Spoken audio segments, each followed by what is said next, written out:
Okay, let's get started. My name's Toby Alden, and I'm going to be talking about designing for emergent depth. So a little about me. I've been making games for 15 years now, and here are some of them. And for the past 2 years, I've been working on a horror platformer called Love Eternal, which you can see pictured in the top left. So I want to start by talking about what is depth in games. And I'm using depth in a specific context here. I mean deep strategically, not deep narratively or something else. So to answer this, we can think about games that are generally considered to be deep, like chess or Go or poker. And I would argue the reason these games are deep aren't just because we're still playing them, but because we're still learning about them. Put another way, we have not yet exhausted their novelty. So what do I mean by novelty? Well, we can think of novelty as a measure of meaningful variations of a system's state.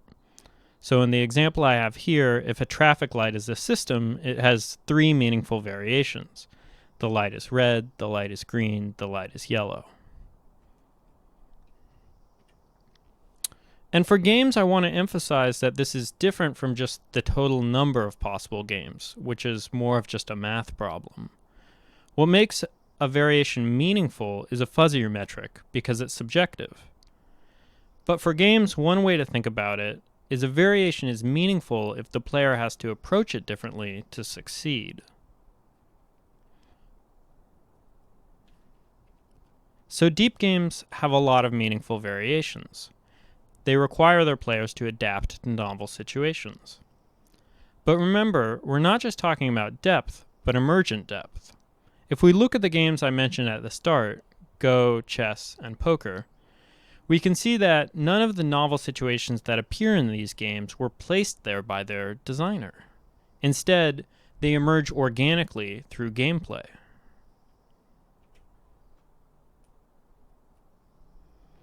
So how do we design for emergent depth if we can't place novel situations into our games directly? Let's explore this question by comparing 2 games, checkers and chess. They're similar in a lot of ways. The players take turns moving and capturing pieces on a board. But chess is a much deeper game. So where does this depth come from? Since the games are so similar, the answer must lie in the differences between them. The biggest of which is that chess has more than one kind of piece. If depth emerges from novel variations of a game's individual components, it follows that having different distinct components would result in a huge increase in potential variations. The state of a checkers board can only vary in the number and placement of its pieces. By having different pieces, chess adds a whole new axis for its state to vary along. The state of a chessboard can vary not only by the number and placement of its pieces, like checkers, but by the types of pieces as well.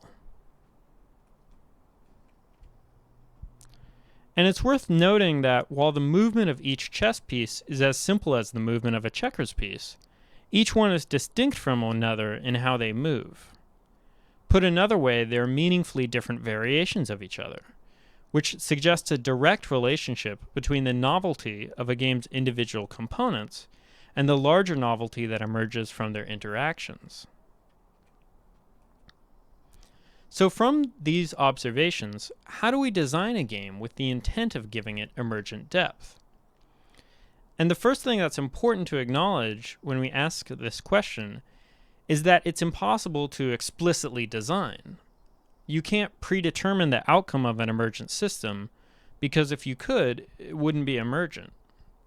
So instead, we have to design it indirectly by designing individual components that interact with each other.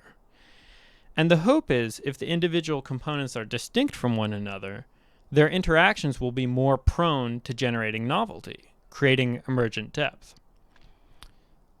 To summarize, the thesis we're going to be working with going forward from here is that different little things form interesting big things, sort of like a fractal. So this has all been pretty abstract, so I'd like to ground it in some real-world examples. How can we use this theory of emergent design to help us develop games?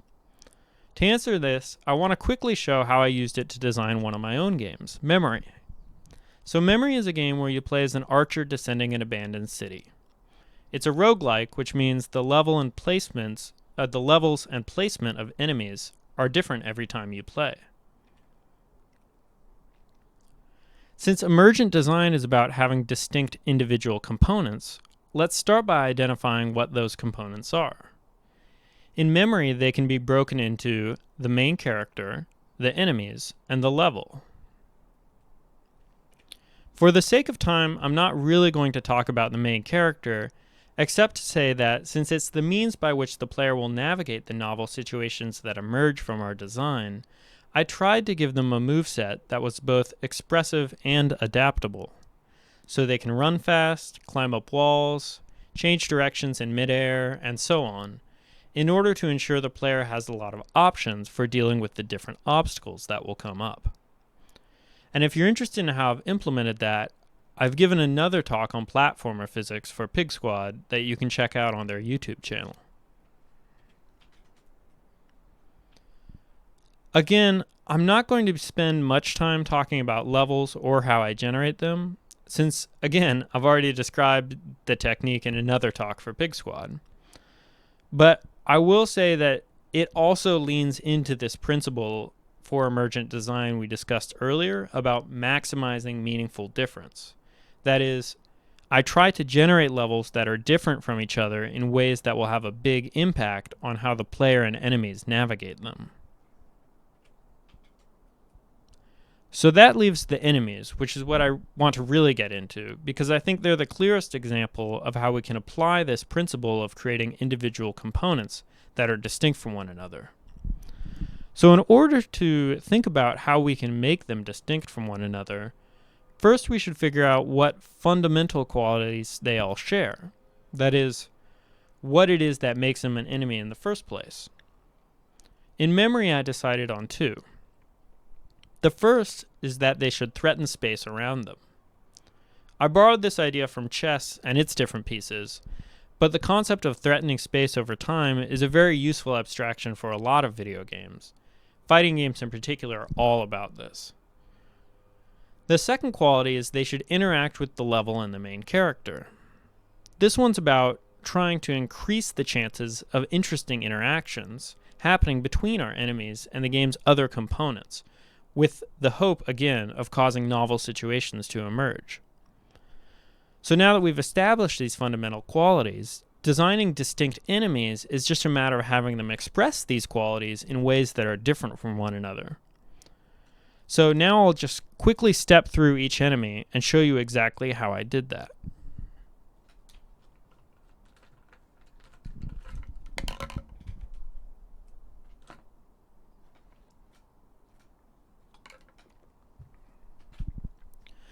So the first thing I did was to split the enemies into two types, air and ground. It's a division that affects both qualities, how they'll be threatening space and how they'll be interacting with the level. And since platformers in general are founded on being on the ground versus in the air, it seemed like a natural split. So let's start with the air enemies. First we have the follower, who has high speed, low acceleration, which means it threatens space it's moving towards. It always tries to move towards the main character, and it bounces off the walls. So you can see from this example the specific ways in which it's threatening space, interacting with the level, and interacting with the main character. So now let's look at a variation of that. The ghost. So the ghost has low speed and high acceleration, which means, unlike the follower, it doesn't go that fast, but it can also turn on a dime, whereas the follower takes a while to turn around, meaning it kind of threatens space all around it because it can turn so quickly. It always tries to move towards the main character, like the follower, but unlike the follower, it goes through walls, which is a meaningful variation on how it interacts with the level. Then finally, for air enemies, we have the bouncer, who's kind of an oddball. It wanders aimlessly, threatening space diagonally. It bounces off the walls, but it ignores the main character. Moving on to the ground enemies, we have the hopper, who jumps, threatening space in an arc shape. It lands on the floors, which is how it interacts with the levels, and it always tries to jump towards the main character if it spots it. Next, we have the Roomba. It's a Roomba, but it's bad. It drives back and forth on its platform, threatening it. It can't leave its platform, and it'll drive towards the main character if it's on it. So the threat it poses is pretty dangerous, but also highly localized. And then finally, we have the turret, which is maybe my favorite. It lobs grenades, threatening space wherever they bounce and explode, and it's stuck to the floor. It'll aim left or right towards the main character, depending on which side it's on. And this is definitely the most complex shape that space is threatened in memory.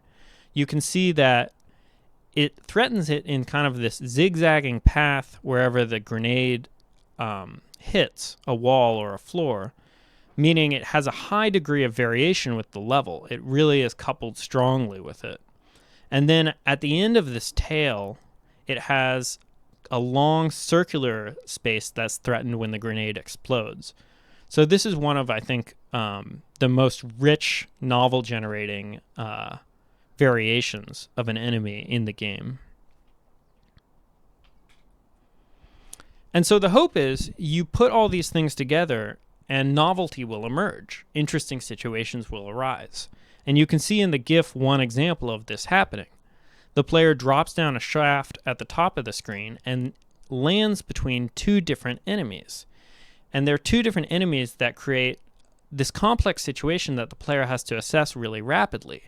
The Roomba is going to start driving directly at him. In a few seconds, the hopper is going to jump at him. And whatever the player decides, they need to do it quickly. And you can see I was playing and I actually chose poorly. I ran to the left away from the Roomba, which was a good move, but I jumped at the hopper, not thinking that it would also jump. If I had kept running without jumping, I could have gone under it. But again, it was a complex situation I had to navigate quickly. So this, to me, seems like a successful example of novelty emerging out of our emergent design. Finally, I just want to say that you can use Emergent Depth as a design tool, even if your game doesn't feature emergent gameplay. So earlier, you remember I had that slide of chess next to Portal, and I said that Portal doesn't feature emergent gameplay because its novel situations were placed there by a designer. That's still true, but it's very possible the designer discovered that novel situation by playing around with their level editor, by playing around with the individual components in it until something interesting emerged from their interactions. In other words, you can foster emergent depth in your game during development and then curate your most interesting discoveries or findings for the player to enjoy. And then finally, I like to end these sorts of talks with some game recommendations, sort of like recommended readings, only it's recommended playings. So if you'd like to explore this topic more, all of the games listed here feature tons of emergent depth, and they're all lots of fun as well. So check them out if you're interested. In the top left, there's Melty Blood, which is a fighting game. Top right is Go, which is a very famous old board game. Brogue in the bottom left is a sort of a traditional roguelike, given sort of a modern revamping. It's very elegantly designed. And then in the bottom right is Apex Legends, which is a battle royale game. And that's all I have to say on this subject. If you have any questions for me, you can find me on Twitter at Toby Alden or on Instagram at Dave Blanket. And if you'd like to check out any of the games I've made, including Memory, you can find them on my website, which is tobyalden.com. And that's it from me. Thanks for tuning in. Thank you to PIGSquad for hosting. And Hope everyone has a good day. Thank you.